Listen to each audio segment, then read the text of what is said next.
My name is Michael Brinkschröder. I'm from Munich. I'm a theologian and sociologist working for Rainbow Ministry in the Archdiocese of Munich, and I'm also volunteering in a couple of grassroots LGBT Christians organizations. I am the moderator today, and I'm very happy that we can have now the third webinar in a series of 4 that we are planning to connect LGBTIQ issues with the synodal process.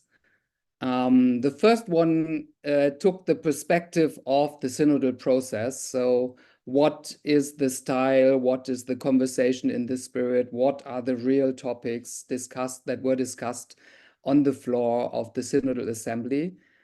And we learned, for example, that the academic theology and the academic theologians were not really involved from the very beginning. A little bit of surprise from that meeting. And also we heard about the important topics like the ordination of women as deacons by Serena Norchetti, for example.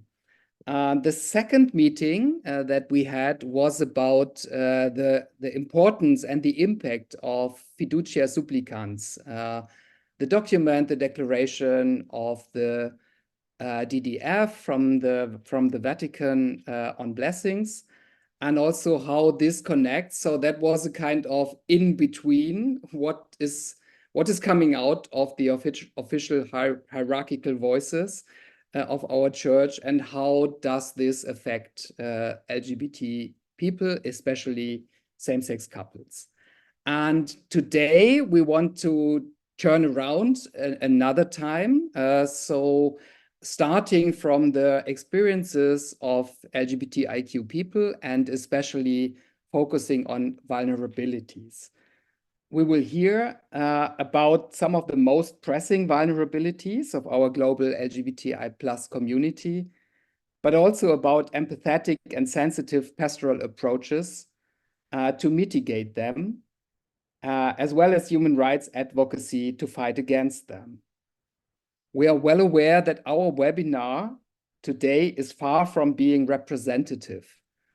We could have addressed a wide plethora of vulnerabilities of various groups in our community, but neither in global terms nor in terms of gender identity, or sex characteristics are we representative today. For example, because we all have male speakers only. But we still think that it is worthwhile to listen to and interact with our speakers today. Differing from the advertisement sheet that we prepared for today, we will have 4 speakers. Dr. Vincent Manning, Davis McAyala, as well as Brian and Mark. Brian from Kenya and Mark from Uganda. And Mark, both are pseudonyms, and Brian will have his camera off today for security reasons. You will hear more about the background, why this is necessary. Now, our first speaker is Dr. Vincent Manning. He has engaged in HIV ministry since the AIDS crisis of the 1980s already. And in 2019, he published his doctoral thesis, which explores issues at the intersection of HIV and Christian faith. The experiences of 10 people living with HIV are viewed through the theological lens of the Passion. So this is also a good time for doing this, as we are in Lenten time and almost in the Passion Week. He is currently director of the charity Catholics for AIDS Prevention and Support, and a leader within the Positive Faith HIV Peer Support Ministry. Vincent? So thank you very much for that nice introduction.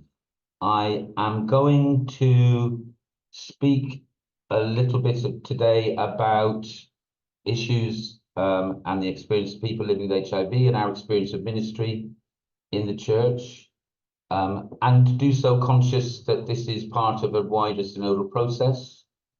when I was thinking about the audience, I'll be honest, I thought to myself, today I'll talk to people who are friends, allies, or members of the LGBT community. So I'm thinking that I'm addressing that broad community. But also I thought maybe I'll talk as though you were all going to be at the Synod in October. So we'll see how we get on. There are two sections to what I'm about to say, really. The first is about, I will make a case really that people living with HIV are a group of people who ought to be prioritized in everything that concerns LGBT Christians. I'll make that case, that there's a special case to be made as to why we should prioritize and include people living with HIV in almost everything that we do. We should never be forgotten, if you like. And that's the bulk of my talk. The second part is really about the positive faith ministry, because I think there's something to be shared that's very valuable. In a nutshell, we've been operating as though we were a synodal church for the past 21 years. So there's something in this about learning from people on the margins, because I think we have a prophetic story to tell. I'm going to read out sections to help people, because I haven't got any visuals, so I'll just be talking, and I know it's difficult to always listen. So I'll just read out some headings as we go along to help you listen, I hope. So the first section really is about the vulnerability and invisibility of people living with HIV. And I first want to say that it's very good that in planning these webinars, people living with HIV have been thought about and remembered. Previously in this series of webinars, Dr. James Hanvey, SJ, described the synodal process as, I quote, a genuine attempt to go out to the peripheries. So if we're to move towards a more inclusive church, this will surely require the meaningful involvement of those people more habitually ignored or excluded, whether deliberately or not. And listening, as we've been told, is a prerequisite for walking together in search of God's will in this process. So it's good of you to listen to me. More usually, the needs of people living with HIV in our church go unnoticed. The reasons why are too complex to unpack in this short talk, but amongst them are a basic ignorance, a sense that HIV and AIDS is something that happened in the past, the reduction of HIV to a medical condition, and the enduring stigma that remains attached to HIV. This is why I begin by recognizing that you have here remembered to include people living with HIV in your discernment process. And that's unusual. And I thank you for inviting me to speak. Dr. Hanvey described the synodal process as the church's attempt to open up and give people their voice. And as a sign of a church, I quote, suddenly becoming aware of its peripheries. I'm sure he is right. However, in our churches, people living with HIV are routinely unseen and heard. For the most part, we are not even aware of the ways in which we neglect and exclude them. For example, the Continental reports ahead of the 2023 Synod mention HIV just once. And I find this an extraordinary omission when 38 million people are living with HIV in the world today, and around 630,000 people globally died from AIDS in 2022. The passion of HIV and the preferential option for the poor. The HIV and AIDS pandemic continues today with devastating impact, most obviously in parts of Africa. But in every society throughout the world, HIV and AIDS still disproportionately affects already disadvantaged people. Refugees and migrants, gay men and black people, for example. multiple structural injustices intersect with HIV to complexify the challenges that people living with HIV face. I think for a moment of Michael, an African young man who has fled war, traveled across continents, been tortured, and finally safe, far from home and alone, receives an HIV diagnosis. Or Mary, who believes that God has delivered her from danger. She has fallen in love and all manner of things shall be well, until she receives her diagnosis while pregnant with her first child. I think of Enda, a gay Irish man whose diagnosis reinforces what he has been told about God's disapproval of him. In comparison with the general population, across any measure of well-being, no group of people are more disadvantaged. For example, a third of people diagnosed in the UK live in poverty, with economic hardship especially pronounced amongst Black people and women. And global research in 2020 found that rates of post-traumatic stress disorder amongst people living with HIV as a group to be almost 10 times greater than rates within the general population. So for these and other reasons, I recognize HIV as an exceptional diagnosis. People living with HIV undergo prejudice, injustice, marginalization, and exclusion. But the meaning for us as Christians is more profound than just this. To quote our friend, the late Passionist priest, John Sherrington, CP, who said, HIV and AIDS is a sign to us that the passion of Jesus continues in our world. It is a site of the crucifixion, a site of struggle, a site of abandonment, alienation, rejection. But he is present at sites of suffering and challenges us to make a response, hopefully a response that is positive. So people living with HIV embody the passion of Christ as it continues in our world today. And I have to ask, why are people living with HIV not mentioned in the pre-Synod reports from Africa or Latin America, Europe or North America? Have we lost sight of our faith? Are they so far from our minds and hearts that we don't even notice when we fail to remember them? The fact is that more than 40 years on from the beginning of AIDS, HIV does not yet belong in the church, and our neglect of people living with HIV generally, reflected in this synodal process, tests our claim to have a preferential option for the poor. Our failure to act in solidarity with the crucified ones of today is exposed. Next section. A queer responsibility.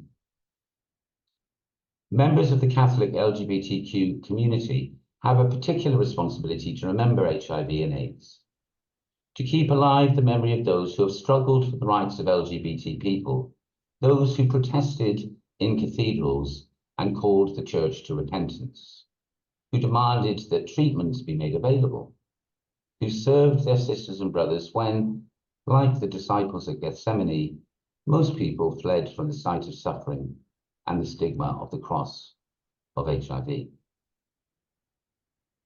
These are experiences that have shaped us and the very queer community of faith to which we belong.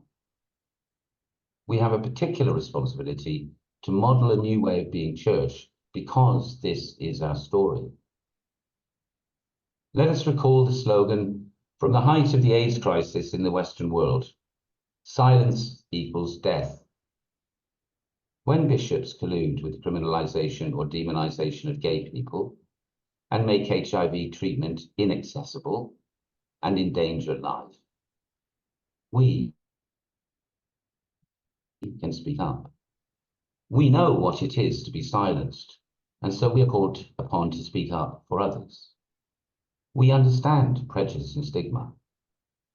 But what have we really understood if we do not remember people living with HIV in our midst today and throughout the world?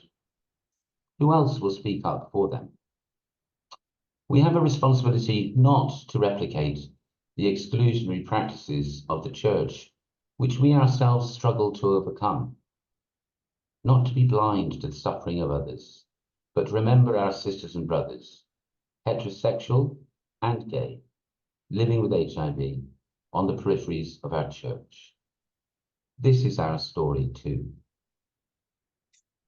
Next section.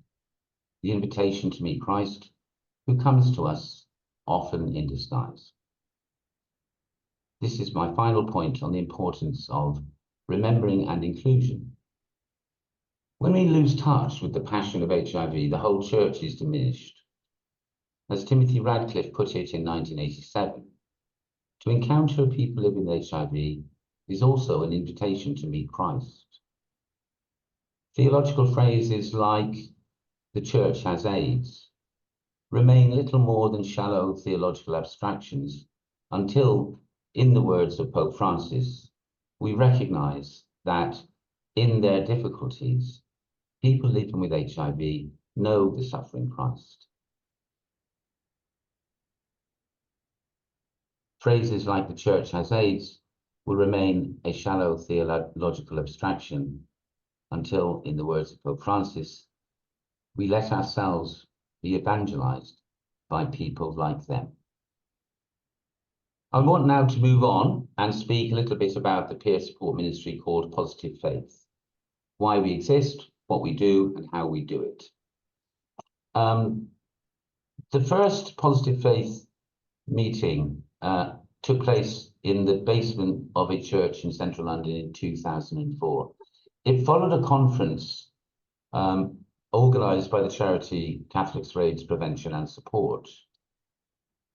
Most of you will know, and some of you will remember, that after 15 years of AIDS, everything changed, at least in the West, due to the introduction of more effective treatments. So the whole situation had changed, and therefore we needed to review the situation and say, what is the place and role of the church in this changed situation, where people are no longer facing an inevitable death from AIDS, but how do we help people learn to live well with HIV? At that conference, people living with HIV told us one main thing. Basically, they said, our faith is important to us. It matters enormously to us, and the needs of our faith are not recognized or understood within the HIV sector, which in this country is largely a secular sector. Often, in fact, they said, we are derided when we speak or want to speak about our faith, or treated with hostility. At the same time, they said, we cannot speak up about living with HIV in our churches because of the stigma attached to HIV. When they did try, they said, to speak with pastors or clergy, what they encountered was either a lack of awareness or some ignorance or outright judgment. So there's people there saying, our faith matters. We need our faith at a point of crisis in our life. To whom can we go? So at a point when, not dissimilar to the beginning of the AIDS crisis, the institutional church or churches, not just the Catholic Church, the institutional churches were failing to meet the pastoral and spiritual needs of people living with HIV. We had no option really but to fall back upon our own resources. And so we said, well, we will meet together and we will listen to one another and we'll share our faith. And that's how it began. 7 people attended the very first meeting following that conference. And since then to today, we have around about 600-700 people registered with the ministry, about 70% of whom are Black African people, mostly heterosexual people, but about 30% are gay people. And we have regular group meetings around this country in different areas, and then residential retreats where we come together for longer periods of time. Each meeting begins with prayer, followed by sharing, followed by a meal. It's a very simple format. When we meet, we listen to each other, usually without interruption. And we allow people to speak about whatever it is they want to share. And so these are ways in which we find people living with HIV come together in a very real sense to make faith sense of living with HIV. I want to make it clear that an HIV diagnosis remains a very shocking diagnosis. The identification with the Passion of Christ is not just because of the poverty or the exclusion or the prejudices that I've spoken about above, but it's also because for many people, an HIV diagnosis is what Simone Weil, the French philosopher, called affliction, when the social, physical, and psychological suffering are combined, they come together, and I would add spiritual dimensions. And she spoke about it as an experience that leaves a mark on the soul and that changes a person. She talked about it as an experience when people feel alone and isolated and abandoned, even by God. So this is very often our starting point to help people make faith sense of HIV. The starting point is a point of suffering. But it's not all about suffering. It's also about hope. But what we find is that in sharing our faith together, in praying together, and I have to add, supported by priests and clergy at different times, although this is very much a lay-led ministry, that something happens, some healing happens. One of the things we're accused of in the HIV sector is of being problematic because we are people of faith. And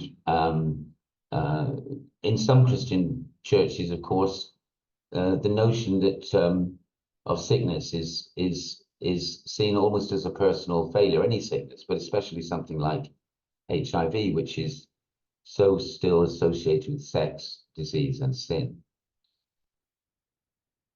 But we distinguish between cure and healing. So for people who are in a state of some shock, desperately trying to pray hard to God that they will somehow be released from this suffering, we help them understand through the lens of the Passion how Jesus, as John Sherrington said, Jesus is with them in their suffering and has undergone stigma, the stigma of the cross. And somehow this dignifies people's situation. Listening to people being understood and not being judged by others has a healing quality about it.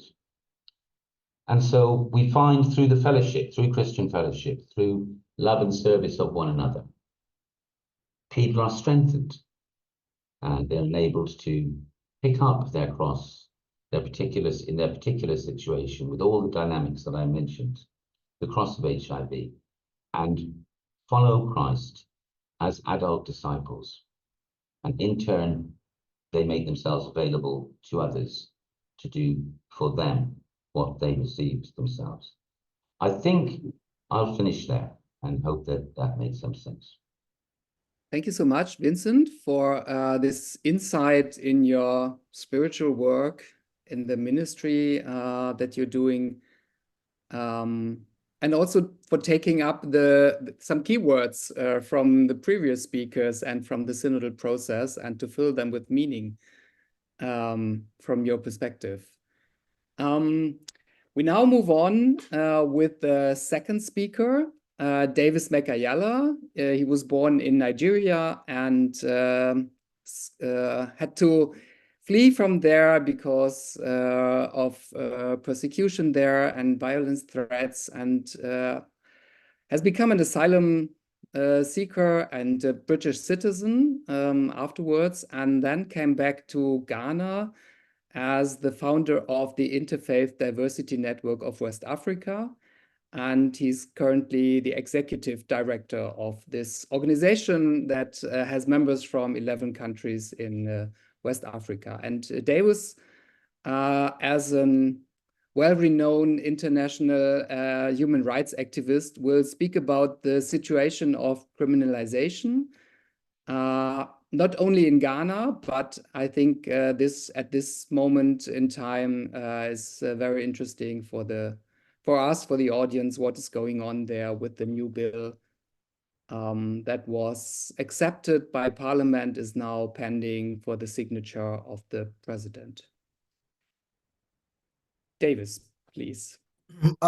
Thank you very much. Great pleasure to be here. Yes, I would talk about criminalization in West Africa, but I'm going to, like Michael said, mostly center on Ghana, where things is a little bit getting out of hand. So in West Africa, all of the Abrahamic faith, as we know it, have contexts that stigmatize or discriminate same-sex relation or homosexuality. And one of the things that brings religious people together, irrespective of their differences in West Africa, it's their unity against LGBT people or the topic of homosexuality, all saying, oh, it is a taboo, our religion don't accept it, and all of that. So that's a general factor from a religious point of view. And then we have colonialization, which then bring codified laws into our legal system. And when our colonial masters left, they did not do away with those laws. So those laws have been embedded and have become like part of our culture. Our people even see that law as part of our culture and tradition. So this has been going on, but it has always been a case of live and let's live, because up until recent, say from 1998, 2000, when mostly the Western churches are beginning to embrace diversity and inclusion, and this has now become an openly topic. That is where our African religious leaders begin to develop a kind of moral strength or power in order to create resistance. Sadly for us, when they go to those meetings, they would agree or have process that says that they should listen to the experience of their gay and lesbian members in the church or even in the society. And our leaders will come back with a different force to prevent those opportunities from happening. So there is nothing as in dialogue or as in pastoral support or care, which most of this conversation are supposed to lead to. And so Nigeria begin to, based on the call from religious leaders, Nigeria finally in 2014 was able to put in place a law that is named the Same-Sex Prohibition Act.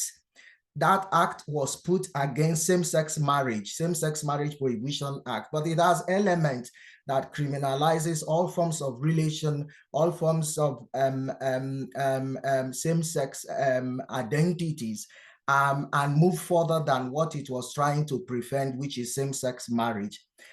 While that Nigerian act is still there and creating problem, since 2021, leaders in Ghana, politicians, religious leaders have also then developed the appetite to further criminalize and introduce harsher laws. It started by invading the LGBT Center in Accra, and then move forward to arrest human rights activists, LGBTIQ, some of them, after their release. Parliament, then 8 members of parliament in Ghana introduced, first it was called the Proper Human Sexuality and Ghana Family Bill. Today, it is now called the Human and Sexual and Family Value Act. So it has moved from what it was, and it has now become an act which has been passed by Parliament, but has not been assented to by the President.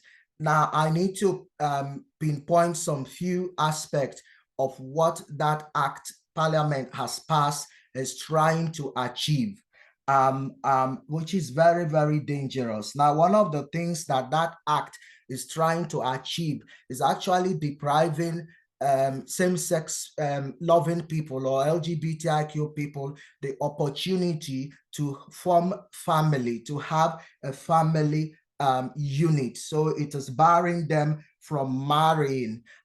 It is also barring them from fostering or adopting of children. That is one very worrying aspect of it. Now, why is it so very worrying? The church is fully in support of this law. And when I say the church, including the Roman Catholic Church in Ghana. And so it is worrying for us, for a church that it's trying to talk about that should be a place of welcoming for everybody to support this kind of laws. Now, it moved further again. The same act in Ghana is also very clear that it is also taking educational freedom, because it is saying that teachers are targeted. You cannot talk about LGBTIQ issue in class. When you do that, then you will be prescribed as promoting or abating, and will have a criminal penalty against you. It talks about materials, production. So for instance, the poster or the flyer about this gathering that we are having right now would have got a criminal offense in Ghana.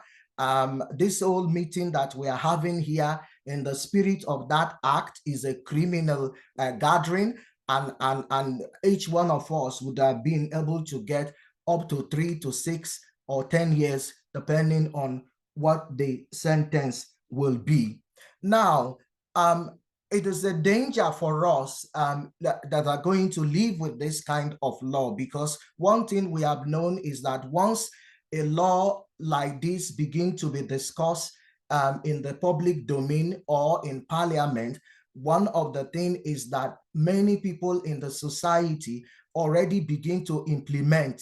So part of the effect, part of the outcome of this bill, of these laws in Ghana, is that people are beginning to implement, and without even understanding what it is. It means that vigilantes are now taking over. LGBTIQ people have now become a target for vigilantes, have now become a target for blackmail. And as you know, some element of that bill says that family people should report members of their family that are LGBTIQ people. And this has created huge confusion within family. So as I speak to you right now, LGBTIQ people in Ghana are in disarray. Many are fleeing the country, looking for a safe space. And then how possible is that for you to go to where you think is a safe country? You must have a passport, you must have a visa, you must meet the visa requirement of those countries who is offering those support. So just this discussion being out there has created huge security problem for LGBTIQ people in Ghana, and not only the LGBTIQ people, but for their family, for friends, and those that support them.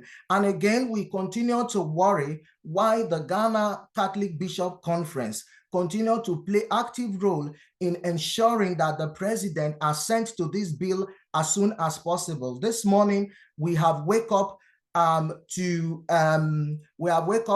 a statement from the Ghana Catholic Bishop Conference saying that they want to have a meeting with the president of Ghana as soon as possible for him to explain why he hasn't still signed the bill, why he is resisting to sign the bill, from a position that they believe that this bill is what Ghana needs right now.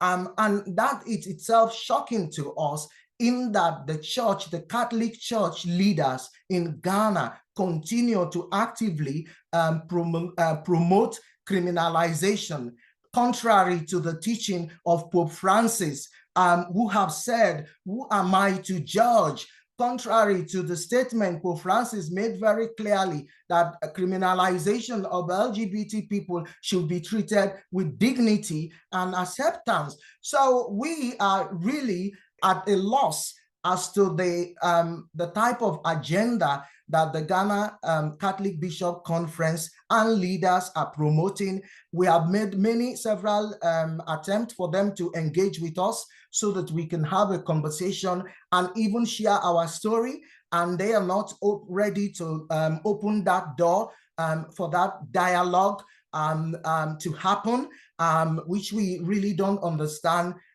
Is the Catholic Church in Ghana separate from the global Catholic Church? We have imagined and think about that. Why is that our bishops are behaving in this way? We didn't have any cultural discrimination in our culture that says that homosexuality, it is a taboo before the advent of Western missionaries or before colonization. So in our culture, in our tradition, LGBTIQ people have held high positions of leadership. And as we speak now, LGBTIQ people are still in various positions. Many of them that are Catholic are losing their religion. When I shared about this meeting today, many of them wasn't sure what will be the outcome, how beneficial will it be to continue to identify or be part of the Catholic Church that is actively promoting, encouraging their jailing, encouraging them to be criminalized in their country. And it's so sad. And some of them said, well, good luck, Davis. You can go to the meeting and talk about this situation. So that is the little that I can share, is that the impact of criminalization give room for victimization, give room for the blackmailing of LGBTIQ people. Then LGBTIQ people cannot go to church and express their faith or belief, because they see that the church is not safe for them. How actively our bishops are behaving in public and in private, that when they engage with the church might call for their arrest, the church might expose them, and that will be a problem. So in Ghana currently, there is fear, there is confusion within the community. In the midst of all that, we are organizing. We are trying to explore all avenues, and instead of the church to be hope for all of us, the hope now is the Supreme Court. Should the president, under pressure, assent to the bill, we will still be able to take our case to the court, because this act that has been passed by Parliament violates Ghana Constitution. Article 7 of that Constitution says that every Ghanaian is equal. And for now, this act doesn't give that equality. So there is a room to further challenge this act in the Supreme Court, and then that will give hope to our community, that will give hope to LGBTIQ people in Ghana. But the fact that the issue is in Ghana being discussed is already creating problem in Abidjan, is already creating problem in Gambia, is already creating more problem in Nigeria. It is already creating huge problem in elsewhere around West Africa. But I believe that no matter what it is, this is the beginning of the change, and I believe in the end, we will overcome. Thank you. Thank you, Davis, for giving these insights into the situation of the LGBTIQ community in Ghana and broader West Africa, and but also the desperate situation, both in terms of faith and also in terms of recognition and rights of the LGBT community, given this new law. We will move now from West Africa to East Africa with our next speaker. Our next speaker is Brian. Brian is an activist in the LGBTIQ community in Kenya, and he's has a background in education and is working with as a volunteer, in this case, with asylum seekers in one of the biggest refugee camps, I think even globally. Brian, I don't see you here right now, and Brian will speak without camera to us. Thank you, Mike, and thank you everyone who has really presented. My two presenters have really spoken so intensively on what the context and what the situation is. And as it has been introduced, my name is Brian. I'm an activist based in Kenya, and I have worked with LGBTIQ asylum seekers for the last 12 years. And having worked with this group of vulnerable people, I can confidently tell you that there's nothing as difficult in this world as making a decision to cross a border. Making a decision to cross a border to a country that criminalizes who you are, it's one of the most difficult things to make. It's always easier to cross into somewhere where there's hope, where there's a vision that you hope that maybe things will change. But this is a population that crosses border because that is the last option they have to make if they are to survive the following day. My colleagues, the situations in East Africa, and this has very, very well said by Davis, what David has clearly explained is the actual situation, both the legal framework, both the position of the church. And it's very, very clear to really tell you that every time there is any conversation, and I can share with you data that clearly indicates that when the Pope made the recent pronouncement, which were well received in some parts of the world, the number of new asylum seekers coming from highly major Catholic countries like Uganda, like Congo, like Rwanda, increased in the refugee camp. Why? Because the church, the Catholic Church, for this matter to be very, very specific, has been the promoter and dining with governments, not to protect the communities, but to sanctify the church. For them, they strongly believe that this is a population that does not need, that needs cleansing. And how do you cleanse such a community if you cannot open an avenue for confession? And as an LGBT person, how do I go to confession to this priest who openly speaks painfully, who oftenly speaks very, very bad against me in the pulpit? A priest who calls me out, a priest who says that in my choir, I don't want to see X people. And so this is the context in which we are in. And back to my focus, I really want to focus briefly on asylum seeking. And it's important for us to notice today that asylum seeking is not just about making this painful decision to cross the border. Asylum seeking is about embracing the painful challenges that one experiences along the journey. When people are running away from political persecution, when people are running away from other social persecution, along the transit route to refugee camps, churches, hospitals, schools become centers of refuge. But here is a population that has totally and is losing faith in the church. And when Davis was speaking about his experience with his colleagues, last week I was in Kakuma and I was speaking to asylum seekers. And I spoke to one of them and I really told them that I am going to speak on a webinar. And they were like, who organized the webinar? Then, oh, it's a Catholic movement, something like this. Do you mean that Catholic Church believes in protection of people like us? This is a very difficult question to answer.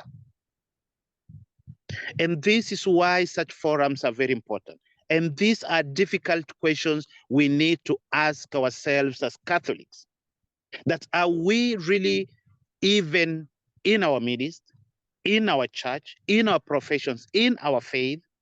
How often does our pulpit speak, sympathize with asylum seekers? Because it begins from that point until the time when our priest will understand what asylum seeking is. And asylum seeking, when you are moving away from your loved ones, from your church, from your school, from everything that you have worked hard for, especially in a region where poverty is so high like this. Many young LGBTI persons are struggling on their own without family support, without system support, without any other support to invest in their future. And when they start investing in this future, a situation, somebody comes and tells them, you have to leave if you want to see the sunrise of tomorrow. These are people who end up in refugee camps. In refugee camps where systems, where the church, and I'm speaking specifically for the Catholic Church. Catholic Church runs like 6 international organizations, AJWS, name them, that are actively involved in livelihood programs within the refugee camp. But again, these are same organizations that an LGBTI person cannot even go to. They cannot go there because they have no open door policy for this community. They cannot go there because of the experience they have had in their home countries. If you have been following keenly what our bishops have been speaking, you wonder, what does it mean when somebody stands in the pulpit and says that Catholic is a one and universal church? It doesn't make sense in our context, in the context of these asylum seekers. How do you preach to somebody who is suffering, somebody who is HIV and AIDS, somebody who is on taking medication, somebody who is only being given maize and sorghum and salt by UNHCR agencies, and this is somebody who is taking ARVs? How do you speak to such a person? And even how do you let this person know and believe and even convince this person that there's a God, there's a church, and there's a faith, and there's something like this? And when these communities are in the refugee church, are in the refugee camps, nobody, and even deliberately sometimes I go to church in the refugee camp because I cannot go to my local church. The priest cannot allow me in my local church because he knows me, he has given me, he has sent me text messages threatening me, even going to a point that I will report you to the police the next time I see you in my church. And so sometimes you sit down and ask yourself, what is the position of the church? And more especially in contexts where we understand that a Catholic church in the Kenyan context is the one of the biggest denomination that has a voice in a political system. But if this voice that could make a change, that could make a voice, is the voice that silences the members of the church, then what does that mean? Is that the political system, you are right, and when the political system is right, and that is why you have a total replica of same bills and laws being introduced in our parliament. Today is Uganda. In Kenya today, as we speak, we have a family law that is coming up. It's a total replica of what is happening in Ghana. And they've, as David has said, it's not even just about the repeal. How many times have we won in the Supreme Court in Kenya? And every time something wins in the Supreme Court in the country, it's not about the winning in the Supreme Court. It is the debate that such a motion has generated in the communities. People are never concerned about what Supreme Court will say. It's the debate that the bill has generated in our communities that makes people cross the borders. And when you go to a refugee camp, you are asylum seeker, for example, you are HIV, you are suffering from HIV and AIDS, you are living with HIV and AIDS, you are in a country that criminalizes who you are, your life becomes totally confined in this refugee camp. You cannot get out. You are even afraid who to speak to. How do you even go and tell somebody that you are suffering from ABCD? Is that all support systems are kind of blocked? And what do you only do? You live in the mercy of UNHCR that has totally failed to meet the needs, specific needs of LGBTI asylum seekers. And so for me, this conversation is very important. And for me, this conversation should really end into an end goal whereby the issues affecting refugees and immigrants and asylum seekers are really discussed in the church. The church should never keep quiet about this. The church should take responsibility for inaction. When people are crossing border, when people are suffering, when people are being arrested in police stations because of who they are, and the church is silent, I think the church needs to take responsibility of some of these. Thank you, Brian, for this deep insights into the situation of asylum seekers in your country or coming to your country in Kenya. I'm very shaken, I must say, by what I heard. I hope that some of this will be heard also by the delegates of the Synod and will make it into their hearts. And we move on now with Mark. Mark is a Catholic priest from Uganda, and perhaps he can illuminate a little light for us with his experiences and his thoughts about pastoral work, pastoral ministry with the LGBT community in Uganda. I think everybody knows that one of the harshest bills is existing or was approved there not long ago. And as I said before, he will speak without camera, and also Mark is a pseudonym. Mark, please go ahead. Hello, everyone. I want first of all to thank the previous speakers who spoke before me. And I'm a Catholic priest from Uganda and using that pseudonym for my security. As you know, East Africa, we really have a big problem when it comes to the issue of the LGBT people, their acceptance and their rights and all this kind of stuff. But as a priest, first of all, I have worked with the LGBTQ people for the last 8 years. The first LGBT person I encountered, it was 8 years ago. And from the pastoral perspective, one of the challenges, as you know, is homophobia. From Uganda, in schools, in homes, in churches, there is homophobia. I fully agree with the people who said about this, you know. Homophobia is real in Uganda, in Kenya, and most parts of Africa. But now who is to blame about this?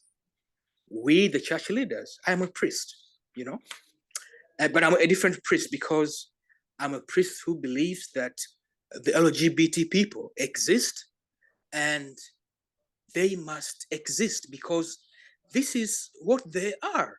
You know, we can't refuse this. We can't deny this. They must have a place. They must have a safe place, and they must participate and be fully involved in all church activities. But we have a big challenge.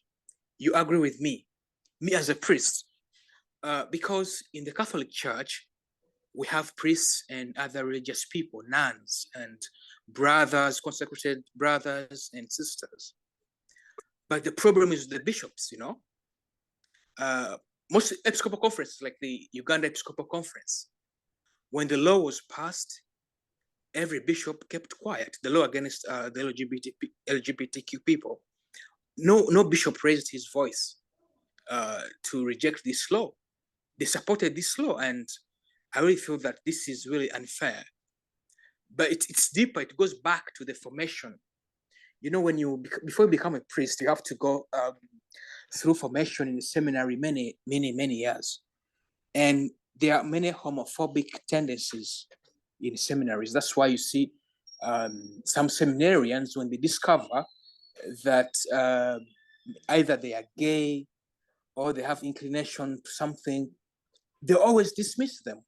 This is already homophobic in the system because it creates homophobia as a lifestyle that you have to hate a person who is gay or who is lesbian, you know? And another problem we have as pastors is the doctrine, you know, the way how we have interpreted the doctrine in the church, the teaching. You see a priest on a pulpit, like castigating the LGBTQ people, demonizing them, saying all these kind of words. You know, this must stop.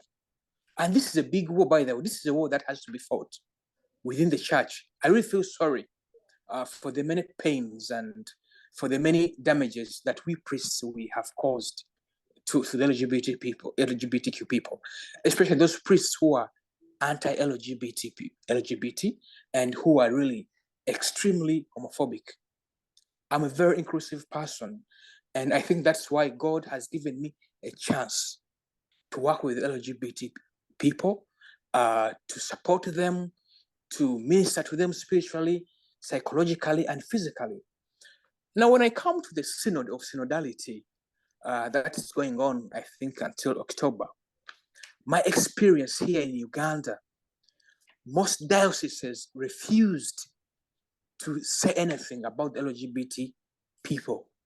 But this was part of, the resolutions, and if you look at the points that were coming up, the LGBTQ people, the gay and all these people, it was coming up, you know, but it was never debated in any of the dioceses here in Uganda.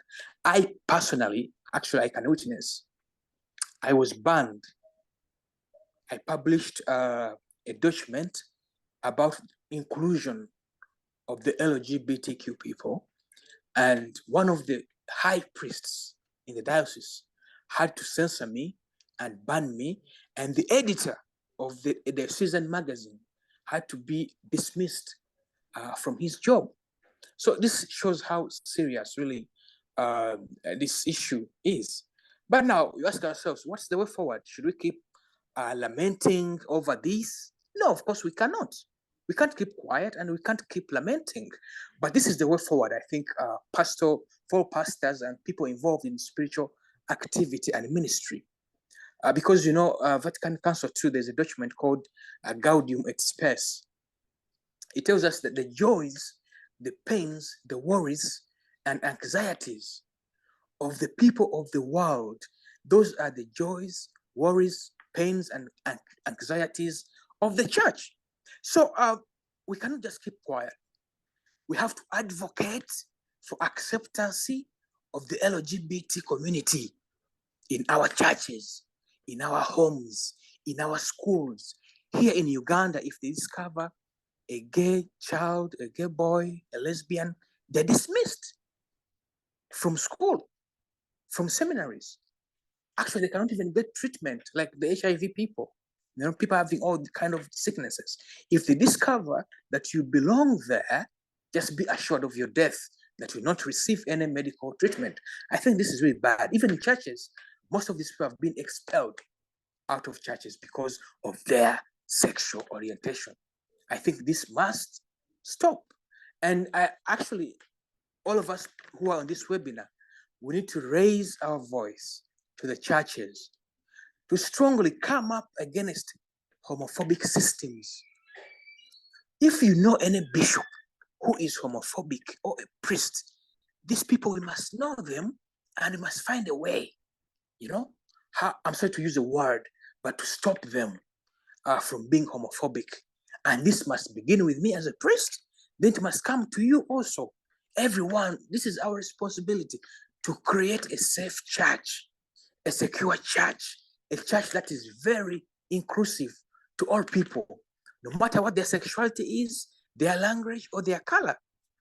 And I also think that we must begin to advocate for lessons, because some people are not aware about the existence of the LGBT communities.